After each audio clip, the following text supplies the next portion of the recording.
Halo, di video kali ini kami kelompok 6 ingin mempresentasikan hasil analisis kami terhadap Tokopedia dengan Sorabel. Nah, pertama, dalam era globalisasi dan transformasi digital yang berkembang pesat ini, manajemen strategik menjadi aspek penting bagi startup untuk menentukan arah dan daya saing bisnisnya. Startup dituntut untuk mampu beradaptasi dengan cepat terhadap perubahan lingkungan, baik dari sisi teknologi, perilaku konsumen maupun kompetisi pasar. Dalam konteks ini, kemampuan dalam merumuskan strategi yang tepat dan fleksibel menjadi penentu utama keberhasilan atau kegagalan sebuah startup. Lalu melalui esai ini kami akan menganalisis dua startup Indonesia yang berhasil dengan hasil yang berbeda, yaitu Tokopedia sebagai contoh startup yang berhasil dan Sorabel sebagai contoh startup yang gagal. Analisis ini akan membahas bagaimana kedua perusahaan tersebut menjalankan strategi bisnisnya, faktor internal dan eksternal yang mempengaruhi hasilnya, serta pelajaran yang dapat diambil untuk memahami pentingnya penerapan manajemen strategik yang efektif dan adaptif dalam dunia startup. Perbandingan visi dan misi Tokopedia dengan Sorabel. Tokopedia sendiri itu memiliki visi membangun ekosistem di mana siapapun dapat memulai untuk menemukan apapun, dengan misi mendorong pemerataan ekonomi secara digital di Indonesia. Untuk Sorabel sendiri memiliki visi yaitu menjadi platform fashion online terkemuka di Indonesia, dengan misi memberikan produk berkualitas dan layanan inovatif untuk meningkatkan pengalaman berbelanja pelanggan. Perbandingan Tokopedia dan Sorabel menunjukkan dua arah yang kontras dalam penerapan visi misi terhadap strategi bisnisnya. Tokopedia berhasil menjaga keselarasan strategi antara visi, misi, dan strategi operasional dengan fokus pada pemberdayaan UMKM dan inklusi digital.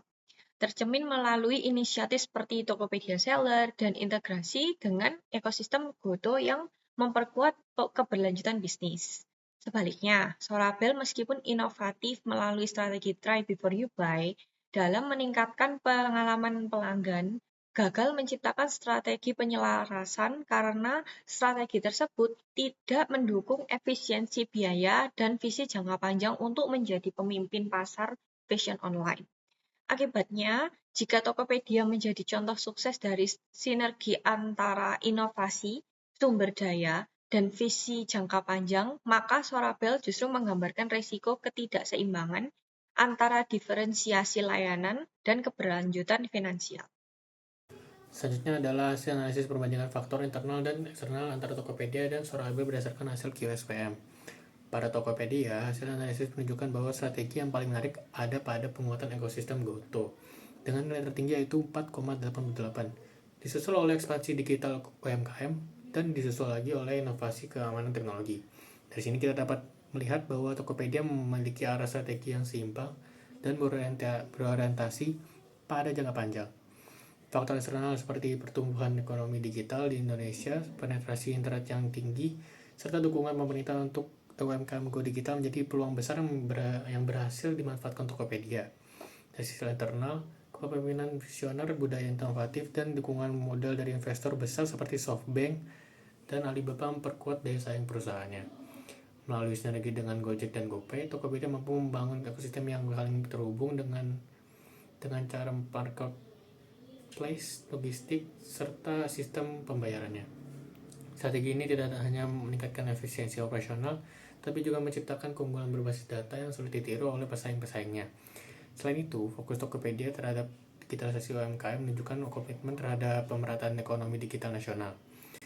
Sebaliknya, hasil KSPM untuk Sorabel menunjukkan bahwa strategi prioritas utama justru adalah restrukturisasi model bisnis dan efisiensi operasional dengan nilai tertinggi yaitu 5,81. Nilai yang tinggi ini menandakan bahwa Sorabel berada dalam kondisi krisis dan membutuhkan perubahan yang besar. Sorabel menghadapi tekanan berat akibat pandemi COVID-19, menurunnya dukungan investor, serta tingginya biaya logistik. Inovasi utama mereka yaitu konsep try before you buy, yang awalnya menarik perhatian konsumen justru menjadi beban karena mahal dan sulit dikelola. Selain itu, lemahnya manajemen keuangan, ketergantungan pada investor, serta kegagalan beradaptasi terhadap perubahan tren pasar membuat Sorabel kehilangan daya saingnya. Jika dibandingkan dengan Tokopedia, yang berada dalam fase penguatan strategi dengan fondasi bisnis yang kuat, sementara Sorabel berada dalam fase bertahan hidup akibat struktur bisnis yang rapuh. Tokopedia mampu menyimbangkan peluang eksternal dengan kesiapan internal, sedangkan Sorabel terjebak dalam inovasi yang tidak efisiensi. Dari hasil ini, kita dapat menyimpulkan bahwa keberhasilan dalam industri digital tidak hanya ditentukan oleh ide kreatifnya, tetapi juga oleh kemampuan perusahaan membangun ekosistem yang efisien, adaptif, dan berkeberlanjutan. Tokopedia menjadi contoh sukses transformasi strategis yang matang, sedangkan Sorabel menjadi pembelajaran penting bahwa inovasi tanpa efisiensi justru dapat menyebabkan kegagalan struktural. Perbandingan inovasi atau adaptasi strategi. Tokopedia dan Sorabel sama-sama muncul sebagai startup inovatif di tengah pertumbuhan pesat industri digital Indonesia. Namun, perbedaan dalam penerapan dan adaptasi strategi menjadi faktor utama yang menentukan hasil akhir keduanya. Tokopedia berhasil memadukan inovasi dan kemampuan adaptasi strategik yang tinggi sejak awal, di mana Tokopedia mengusung model marketplace terbuka yang memberdayakan pelaku UMKM di seluruh Indonesia, menciptakan nilai ekonomi sekaligus memperluas inklusi digital. Inovasi ini diperkuat dengan langkah-langkah adaptif seperti pengembangan fitur Tokopedia Seller, Tokopedia Salam, dan kolaborasi dengan Gojek yang telah melahirkan ekosistem GoTo Group. Kombinasi antara inovasi berbasis visi jangka panjang dan kemampuan beradaptasi terhadap perubahan pasar serta teknologi menjadikan Tokopedia mampu bertahan dan berkembang di tengah kompetisi global. Sebaliknya, Sorabel menghadirkan inovasi yang menarik melalui konsep try before you buy. Namun, Sorabel gagal mempertahankan keberhasilan bisnisnya karena kurangnya kemampuan adaptasi terhadap tantangan operasional dan keuangan, meskipun strategi tersebut sempat menjadi keunggulan kompetitif di pasar, seperti pasar fashion online dan lain-lain. Biaya logistik dan retur yang tinggi tidak diimbangi dengan efisiensi operasional maupun restrukturasi bisnis yang tepat. Ketika pasar e-commerce mulai beralih menuju efisiensi berbasis data dan model omnichannel, Sorabel tidak cukup cepat untuk menyesuaikan diri.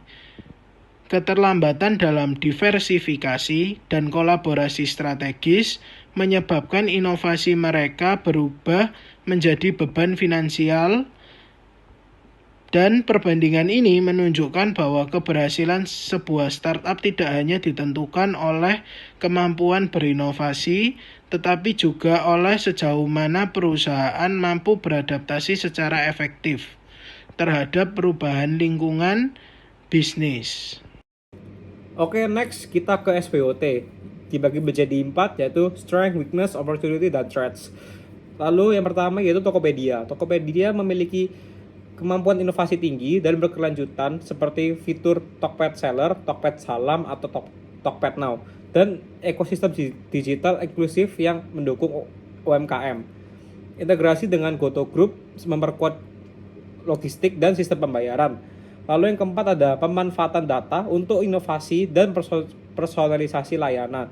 Lalu yang kelima, brand awareness tingkat tinggi sebagai e-commerce yang terpercaya di Indonesia. Lalu untuk Sorabel, yang pertama, inovasi konsep seperti try before you buy yang sangat unik. Lalu yang kedua, strategi diferensiasi memberikan rasa aman dan pengalaman belanja yang lebih personal. Lalu yang ketiga, meningkatkan nilai dan loyalitas pelanggan dengan mengurangi resiko belanja online. Untuk weakness-nya Tokopedia ada 5, yaitu pertama, ketergantungan pada promosi dan diskon besar. Lalu yang kedua, profitabilitas yang belum optimal karena biaya operasional tinggi. Dan yang selanjutnya kompleksitas integrasi pasca merger Goto. Lalu yang keempat yaitu ketergantungan pada logistik eksternal. Lalu yang terakhir persaingan harga dan layanan yang sangat ketat. Lalu untuk Sorabel, yang pertama biaya logistik dan retur yang sangat tinggi akibat konsep try before you buy. Lalu yang kedua, ketidakkeseimbangan antara inovasi dan efisiensi biaya. Lalu yang ketiga, terlambat melakukan restrukturasi model bisnis. Lalu yang terakhir, tidak ada diversifikasi produk yang signifikan. Lalu untuk opportunities Tokopedia, yang pertama pertumbuhan ekonomi digital yang pesat. Lalu yang kedua, dukungan dari pemerintah terhadap digitalisasi UMKM. Lalu yang ketiga, peningkatan adopsi fintech dan layanan keuangan digital. Lalu selanjutnya, kemampuan teknologi AI dan big data yang efisien, yang sangat efisiensi. Lalu yang terakhir, perubahan perilaku konsumen ke arah belanja yang online. Lalu untuk Sorabel, opportunities-nya adalah tren e-commerce menuju model omni-channel dan efisiensi data. Lalu yang kedua, peluang kolaborasi dengan investor atau mitra logistik yang besar. Lalu yang ketiga, potensi memperluas ruang inovasi dan efisiensi operasional. Lalu untuk threats-nya, untuk Tokopedia yaitu yang pertama, persaingan agresif dari pemain global seperti Shopee, Lazada, dan TikTok Shop. Lalu yang kedua, perubahan regulasi dan pajak digital. Lalu yang ketiga, risiko keamanan data konsumen. Lalu yang keempat, fluktuasi ekonomi nasional. Lalu yang kelima, disrupsi oleh platform sosial e-commerce. Lalu untuk Sorabel, threats-nya adalah yang pertama, perubahan perilaku konsumen yang menuntut kecepatan dan kepraktisan. Lalu yang kedua, keterlambatan adaptasi terhadap digitalisasi rantai pasok. Lalu yang ketiga, kompetisi dari model bisnis yang lebih efisien dan berbasis data. Strategi ekspansi digital dan kolaborasi Tokopedia dengan Gojek melalui pembentukan Goto Group memberikan dampak positif terhadap pertumbuhan dan daya asing perusahaan. Integrasi ekosistem ini meningkatkan efisiensi operasional, memperluas basis pengguna, serta memperkuat posisi Tokopedia di sektor logistik dan pembayaran digital. Inovasi seperti Tokopedia Now, Tokopedia Salam, dan pemanfaatan teknologi finansial berhasil meningkatkan aktivitas transaksi dan engagement pengguna. Meskipun profitabilitas bersih masih rendah akibat tingginya biaya promosi dan logistik, strategi ini menciptakan pertumbuhan jangka panjang dan juga memperkuat daya saing Tokopedia melalui diferensiasi dan juga adaptasi teknologi berbasis data. Sebaliknya, strategi Sorabel melalui konsep try before you buy awalnya meningkatkan penjualan dan citra merek, namun gagal dikelola secara efisien. Biaya logistik dan retur yang tinggi tanpa dukungan restrukturisasi operasional membuat keuangan perusahaan memburuk hingga kehabisan modal pada tahun 2020. Pertumbuhan pengguna yang sempat naik akhirnya stagnan karena kurangnya inovasi rantai pasok dan adaptasi terhadap perubahan pasar. Ketika pesaing seperti Shopee dan Zalora menawarkan layanan lebih efisien, Sorabel kehilangan keunggulan kompetitifnya yang pada akhirnya menyebabkan penurunan daya saing dan juga kegagalan bisnis. Dari analisis perbandingan antara Tokopedia dan Sorabel, dapat disimpulkan bahwa keberhasilan sebuah startup tidak hanya bergantung pada inovasi, tetapi juga pada kemampuan adaptasi strategi terhadap perubahan pasar dan kondisi internal perusahaan. Tokopedia berhasil tumbuh dan mempertahankan daya saing karena mampu mengintegrasikan inovasi dengan efisiensi operasional, kolaborasi strategis, serta pemanfaatan teknologi berbasis data. Sebaliknya, Sorabel menunjukkan bahwa inovasi tanpa pengelolaan keuangan dan adaptasi yang tepat justru dapat menjadi beban yang menghambat keberlangsungan bisnis. Dengan demikian, keseimbangan antara kreativitas, efisiensi, dan kemampuan beradaptasi menjadi kunci utama bagi startup untuk mencapai pertumbuhan. Sekian adalah video dari kami. Terima kasih.